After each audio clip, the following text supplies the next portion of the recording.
Ito na po, kwento mga kapatid. 2 oras, iniyakan yung mga kapatid. Kulong ko? Mukha ka kung hindi tama yung kwento. Dumain ng dumain, na siya po'y gipit at hirap na hirap sa abroad.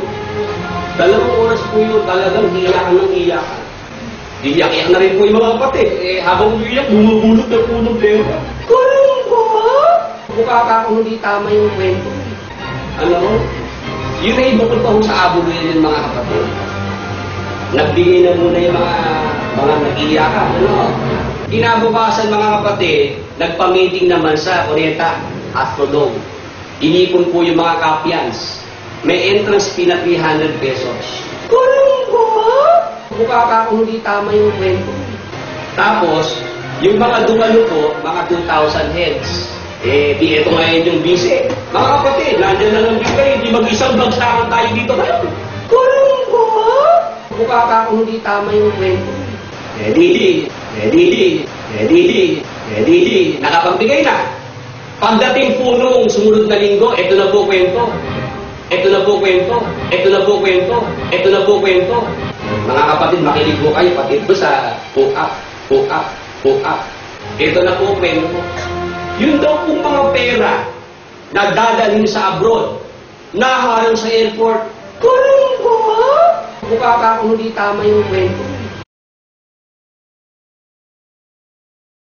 Yun daw pong pera, yung napag-libuman, naligong na pera, dadalhin po sa abroad. Siguro bag-bag na pera.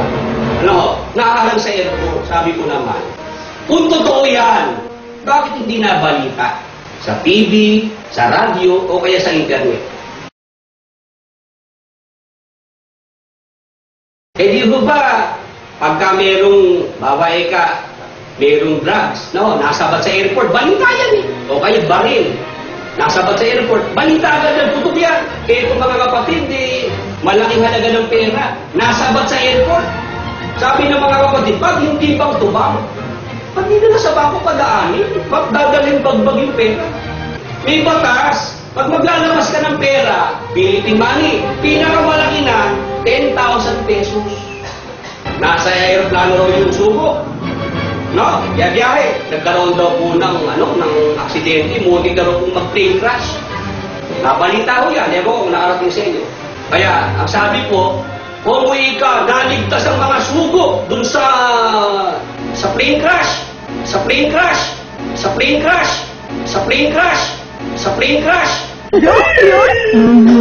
Ay, ando! Magpuntahan tayo sa apalit, magpasalamat